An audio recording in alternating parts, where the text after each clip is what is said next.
Hello, everyone. Thank you for joining us today on this rainy Wellness Wednesday. Hopefully everyone is dry today.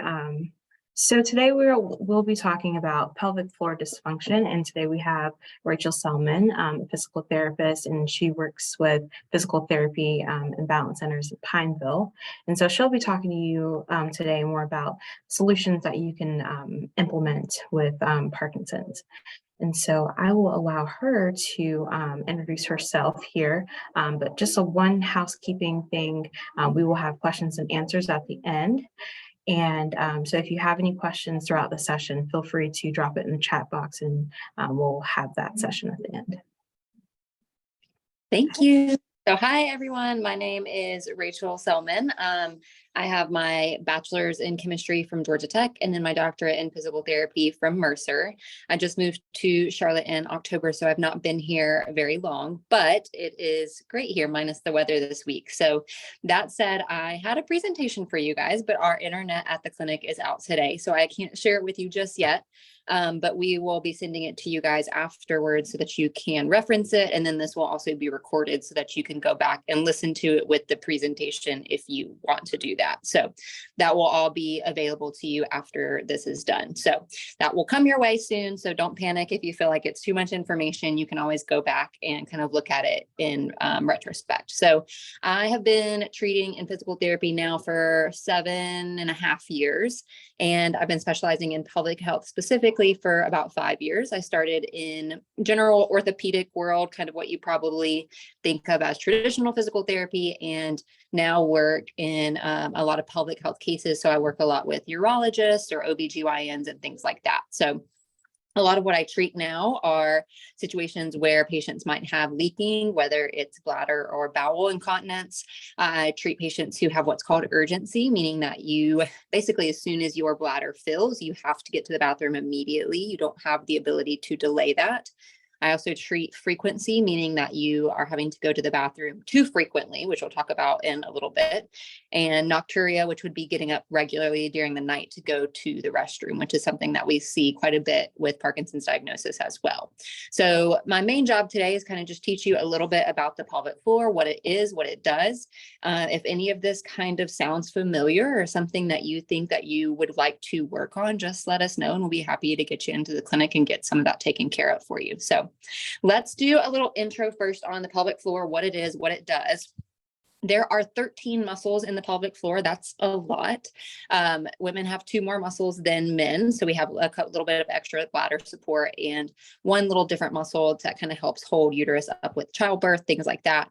So women have 2 more muscles than men. So we either have 11 or 13 pelvic floor muscles, but everyone has a pelvic floor and everyone has a pelvis. So everyone can benefit from these types of things. So what you are going to need to know is that the job of those 13 or 11 pelvic floor muscles is to open and close at the correct times, and also to kind of lift and hold the organs, as well as support the low back and the hips.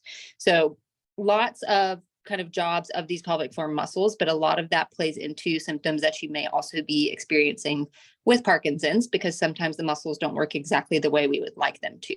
So some of these symptoms that we're going to talk about today seem like things that don't have anything to do with physical therapy, but hopefully you leave this conversation realizing that there may be things that we could do to improve that situation.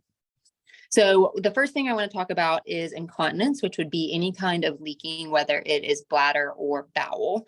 The job of the pelvic floor muscles is to close when we don't want things to get out. That's when they do a muscle contraction, or relax when we do want things to get out. So for example, if you do sit on the toilet and you're ready to empty and you have a hard time doing that, it may be that the muscles are having a hard time opening and relaxing. So we want to teach the muscles to contract, but also teach them to relax at the correct times. Both of those are very important. Sometimes in pelvic health world, we will get frustrated because all we're ever told about our pelvis or our pelvic floor muscles is just to contract, which would be called a Kegel.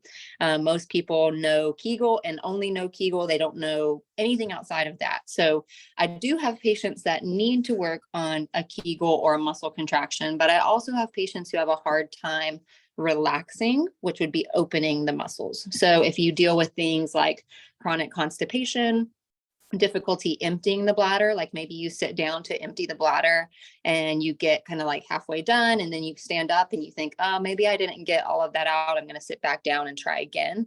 Sometimes that can be a sign of muscle dysfunction and the muscle not opening the way it's supposed to. You also might have things like chronic UTIs where the bladder's not fully emptying each time. And if the bladder's not fully emptying and we leave urine in there, then that makes us more likely to have those recurrent bacterial infections. So that's another thing that pops up a lot is if I have a patient who has had recurrent UTIs and can't figure out exactly where they're coming from, sometimes it's an issue of they're not getting all of that urine out. So that can be a sign of muscle dysfunction in terms of the muscles not opening and relaxing the correct way. The other end of that spectrum would be that you have leaking when you don't want to be leaking. So let's say, for example, when you cough, laugh, sneeze, that can be problematic as well. So when you cough, laugh, sneeze, bend, twist, things like that, we need the muscles to stay closed so that things can't get out when they're not supposed to get out. That requires more strength. So just like we have to lift weights for other muscles, we do have to work on the strength of these muscles. We just do it in a little bit of different ways. A lot of times that will look like hip exercises, core exercises. I always tell patients really from the outside in the clinic, a lot of times you cannot tell if someone's actually working on pelvic floor therapy or if they're working on their low back or on their hips because everything is intertwined. There are some things that we will do specific to pelvic floor physical therapy. Like, for example, if we do need an internal muscle exam, we can do that. That is obviously in a private room. And it is totally up to the patient. If they don't want to do that, we do not have to. Sometimes it just gives us good information on if you do know how to contract and relax correctly, because most people probably listening to this now are wondering if they actually are doing a Kegel correctly or what we call a reverse Kegel correctly. Anytime I do these talks, everyone's kind of sitting there and I can see everyone's brains starting to I can tell they're trying to do Kegels as they sit. So if you have that question right now and you're like, I can't tell if I'm actually doing a Kegel or not, that's what we're here for, is to kind of help pin that down. I do have some patients who don't need Kegels. Maybe they need the opposite. So for example, with symptoms of what we call urgency, which would be as soon as the bladder starts to fill, you have to run to the restroom. So that's that inability to delay the need to go to the bathroom. With urgency, it's usually a sign of overactive pelvic floor muscles, meaning that the muscles are tight and they'll squeeze on the bladder. So as soon as the bladder starts to fill, the muscles get pressure on them and send that signal up to the brain, and you have that sudden need to run to the restroom. And then you run to the restroom and you sit down and you realize that you only had to go for maybe a couple seconds. Maybe your bladder wasn't actually full. It just felt like it was full. So that can be a sign of muscle overactivity. So this is where I tell people that we don't prescribe Kegels to everyone. In fact, in that situation, it would probably make it worse. If the muscles are already overactive and I squeeze, Kegel, Kegel, Kegel, that's only going to put more pressure on the bladder. So urgency is one of the things that we see a lot of times with situations like Parkinson's. And so doing overactive muscles and pushing them into a more contracted position can increase some of those symptoms. So Kegels are not always the answer. Depending on you and your individual situation, we would come up with a treatment plan of maybe we do need Kegels, maybe we don't need Kegels. How many should we be doing a day? Should we be doing it daily or maybe a couple times a week instead? And can I combine it with very functional things like when I'm getting out of bed or when I'm going up and down the stairs or when I'm going from a sitting to a standing position? Can I get those muscles to work with my body, with my hips, with my core, so that my pelvic floor is supported? And that way I don't have leaking when I'm not wanting to have leaking, but I can also empty when I need to empty. So frequency would be another thing that I see quite a bit with patients who are experiencing Parkinson's disease. So that is basically what you're looking at with frequency is needing to go to the restroom more than about every 2 to 4 hours. So if you're someone who anytime you leave the house, you're having to game plan where the restrooms are so that you can make sure you can get to one along the way, that usually is a sign that we're having some frequency issues. I have some patients who need to go to the restroom as frequently as every 30 minutes, which you can imagine really gets in the way of day-to-day life. That is usually a symptom of muscle overactivity. So again, the muscles pressing on the bladder in a way that they shouldn't be. So in those cases, a lot of times we do what's called down training, which again is lots of muscle relaxation to take pressure off the bladder so that it has more time to fill. We also will work on what's called bladder retraining. So we literally teach the bladder and teach the nerves around the bladder to only send the signal of needing to go to the restroom when it's actually full.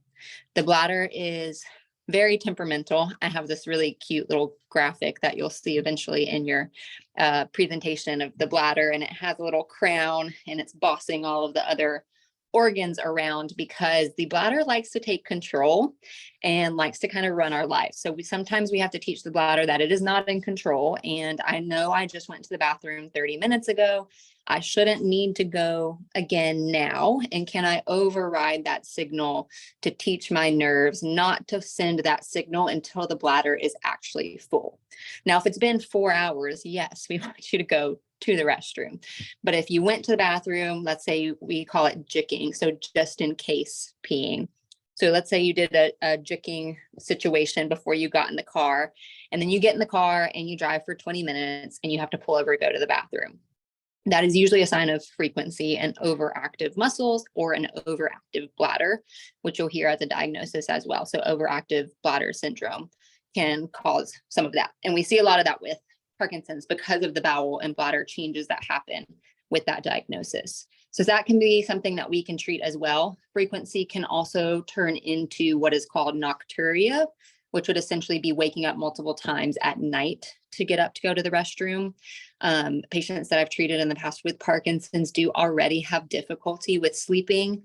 And so needing to get up frequently to go to the restroom makes that just even more complicated. We know how important rest is to the body, to the brain, in terms of recovery. And so when you're already getting up multiple times of night, and then we add on top of that, that now the bladder is also waking us up multiple times at night, that's something that we want to limit as much as we possibly can. So the treatment generally would be about the same, working on relaxing the muscles, maybe giving you what we call a down training program to do right before you go to bed. And that way you have something that you can do to relax the muscles, relax the bladder. Then you go to sleep, and we hope that that helps take some of the pressure off so that you're not woken up during the night from the bladder situation. So frequency at night would just be nocturia. That is what we would say is any more than really about once a night is what we would consider abnormal. So if you're waking up more than once a night to go to the restroom, that's something that we help a lot of patients with. And again, would be happy to get you in just for kind of an initial evaluation to decide what kind of treatment plan would be right for you. I think that most people don't realize that this is a muscle problem a lot of the time. They think that it's all the bladder and there's not a whole lot you can do about the bladder, but the bladder and the muscles are so closely related. And so if we don't treat the muscle problem, a lot of times we may try some medications for the bladder or things like that and not see the improvement we're looking for because the bladder wasn't the actual problem. It was the muscles pressing on the bladder. And so if we only treat the bladder and don't treat the muscles, we might not see that carryover. So that's another thing that we treat. We also treat what's called prolapse. So prolapse would be the heaviness of the organs. The muscles sit on the bottom of the pelvis, kind of like a hammock, and the organs sit on top of them. So when the muscles contract, so when you do a Kegel, they lift the organs. So a lot of times, especially after childbirth, I'll have women say that they have heaviness or pressure or bulging in the vaginal area, and they need a little bit more of a lift. So the muscles can do that lift for you. They just have to be trained the right way. So again, we teach the muscles to contract, to lift the organs. We teach them to do it when we're doing activities like heavy lifting. Maybe you're carrying your groceries up the stairs and you don't want to put more downward pressure on the organs and downward pressure on the pelvic floor. So that's another thing that we treat as well. So if you're having symptoms of heaviness, pressure, discomfort down there, that can be a sign of prolapse and can be fixed with the correct muscle training and muscle coordination. We also treat a lot of low back pain and hip pain that comes from muscle dysfunction at the pelvis. So because of where the muscles are located, you can see how closely related that would be to the low back and to the hips. And so sometimes we'll get patients who have low back pain, maybe from some of the stiffness they've been experiencing, or difficulty with their rotating, so they're not getting good stretch in the muscles, and they end up in our clinic because they've tried traditional physical therapy for the low back, but haven't tried pelvic floor physical therapy. Again, this applies to men and women. I have a lot of men who think that they don't need pelvic floor PT, but you have, again, the same muscles. They attach directly to the tailbone. And so if those muscles are tight and stiff and not moving well, they will tend to pull on the low back, create some of that stiffness, limit some of your mobility, and again, increase some of the pain in the back and the hips.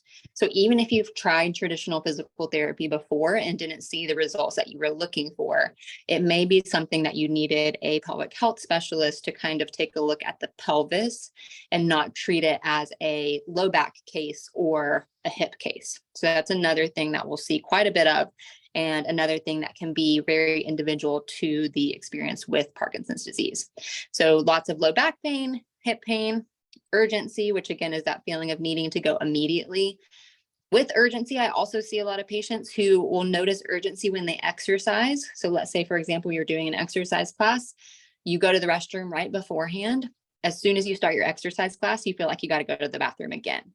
Sometimes when you start exercising and you start contracting the muscles, again, if they're already tight, they will press even further on the bladder, which again kind of feeds into that feedback loop of needing to go to the restroom. So if you start your exercise class and you think, I just went to the bathroom, there's no way that I need to go back to the bathroom, that can be a sign of pelvic floor dysfunction as well. So again, low back pain, hip pain, urgency, frequency, nocturia, which would be waking up during the night, and then leaking or difficulty emptying. And that can be both bowel or bladder. So you can have leaking of urine, you can have fecal leakage, you could have gas leakage, or you could have difficulty emptying. So like chronic constipation or difficulty with emptying the bladder, taking multiple attempts to empty the bladder before you're able to leave the restroom, or as soon as you leave the restroom, you think you need to go back and go again because maybe you didn't fully empty. So all of those things can be signs of pelvic floor dysfunction in general. And a lot of those things will be aggravated by that Parkinson's diagnosis. And so sometimes it just requires a little bit more of a specialty field to find that and hone in on that. So if that's something that you've experienced, if any of that sounds familiar to you, then pelvic floor physical therapy is probably a good fit. I know it's not something that people have talked about very much. It is getting more popular. So more doctors are becoming aware of it and trying to use that instead of medications or surgery, things like that. So it's just another option, another tool to add to your toolbox. It's good conservative treatment, but there's lots of evidence behind it. Just like you go to normal physical therapy, you come to a normal physical therapy clinic, you use normal physical therapy equipment. Like I said, I will have cases occasionally that I do recommend an internal exam. If that is the case, we always have that discussion and lay it out with the patient, decide if it's something they're interested or not interested in. And we can work around that if it's not something that they want to do. It just does give us some good clinical information. We work exactly the same way, just like you work with your doctor for your knee pain and they send you to PT. We work exactly the same way. So you just tell your urologist or you tell your primary care that this is something you're experiencing, you would like to try physical therapy, and they send us a referral the same way they would for any other body part. If your insurance covers physical therapy for knee pain, shoulder pain, then they should cover pelvic floor physical therapy. It is exactly the same as other physical therapy. It's just a specialty field. So just because we haven't heard of it before, just because it's not as common, not as popular, doesn't mean that you don't have access to it. You just have to know it exists so that you can advocate for it. And again, not be afraid to talk about some of these symptoms that can be seen as taboo, but do not have to be something that you live with. So just because they're very common symptoms, and just because these are symptoms that a lot of your friends or peers may be experiencing, doesn't mean that they're considered normal. So if you feel like you're having to work your life around some of those symptoms, it's a really good time to get in and do an initial evaluation to see if it's something that we could potentially help with. Any questions? And if you have questions, you can unmute yourselves. Okay, there we go. Hey, Dr. Selman, thank you so much for sharing, and welcome to Charlotte. Thank you. Yeah, so we were really interested, we're care managers, and we have a client who has been complaining of prolapse.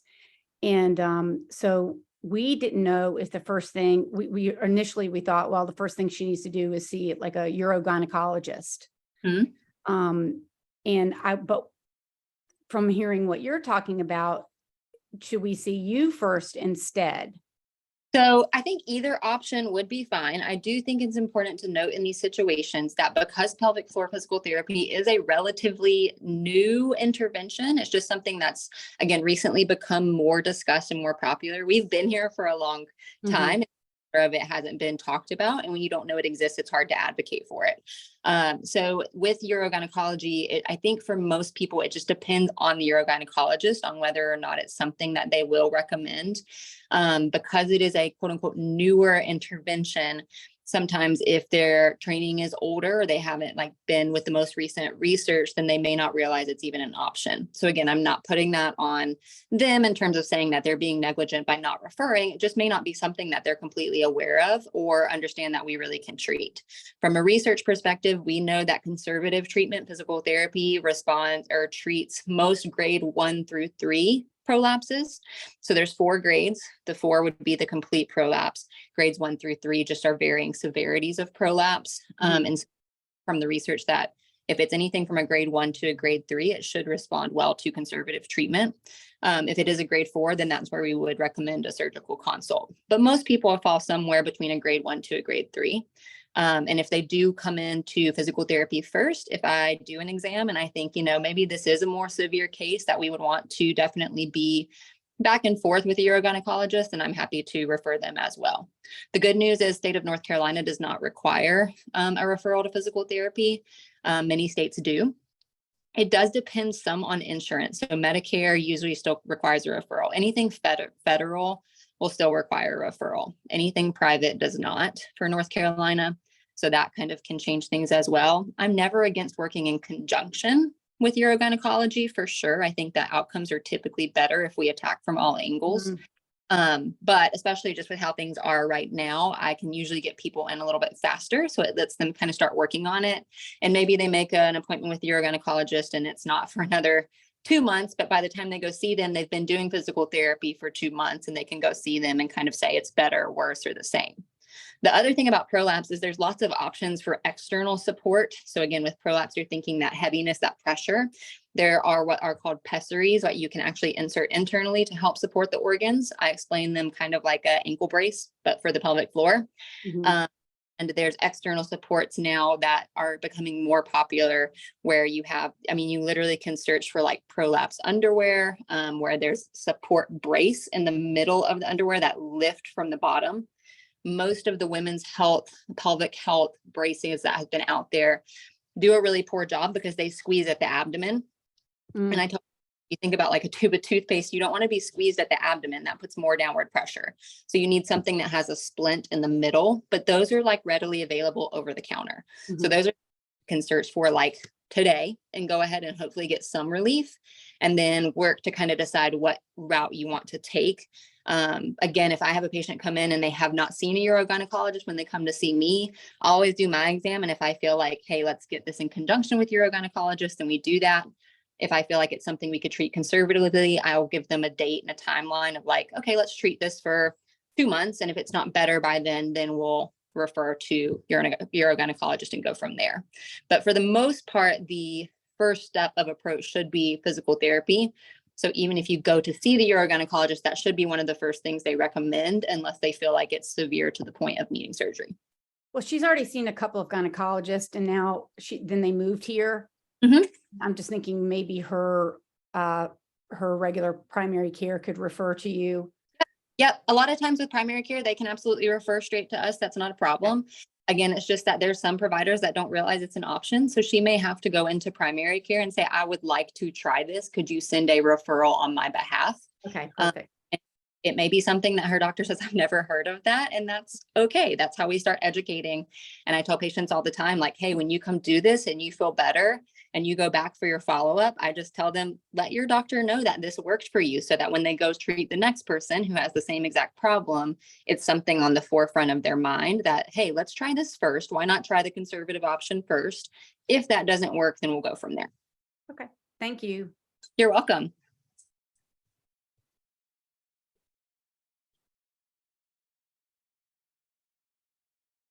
Do we have any other questions?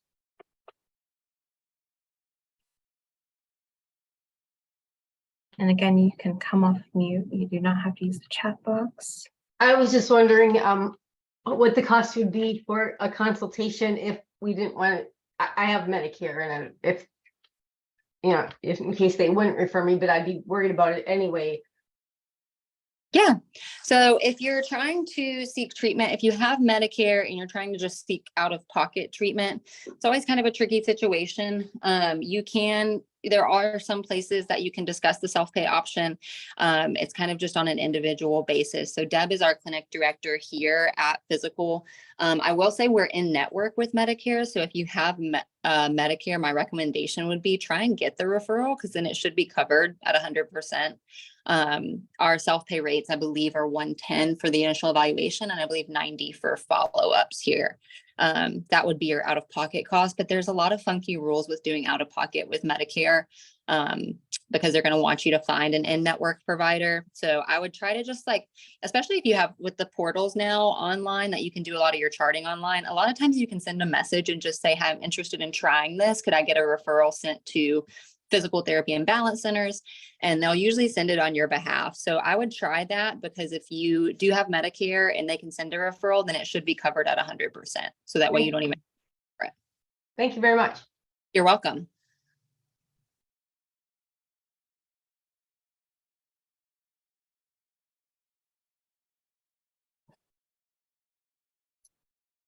Do we have any other questions?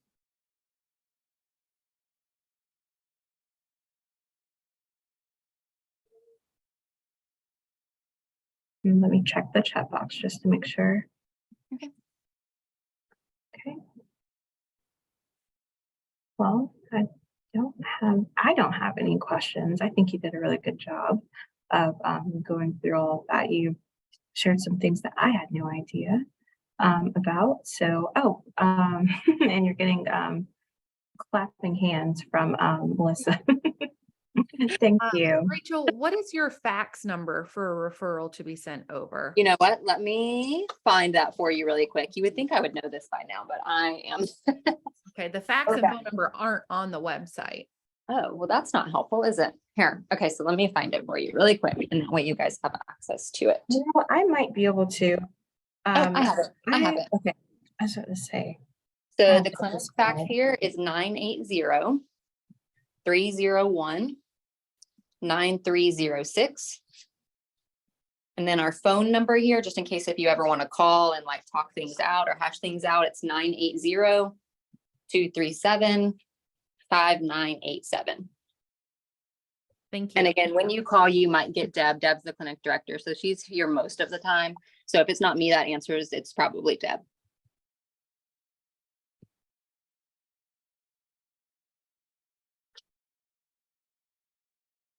And that is, I'm going to send it in the chat box too, so people have it. And I'll send that presentation to you as soon as I get internet back. Hopefully the weather will clear up. Fingers crossed. Stop messing with us. Okay. And there is the phone number for anyone who wants to take note of it. Let's see. Okay, there's no other questions coming through. So yes, everyone, I think I mentioned it in the beginning, but we will post this recording on YouTube, so you can always refer back to it. And I will also be sending out an email to all the participants with the presentation. That way you can reference that, and yeah, you can look at it together as you watch the recording. Does anyone have any last questions before we wrap up today? Let's see. Maybe not. Okay. Well, Rachel, thank you so much for joining us and sharing this good information. And thank you everyone else for joining us today and giving us a little bit of your time today on this rainy Wednesday. Hopefully everyone else enjoys the rest of their day. I'm going to go ahead and stop recording here.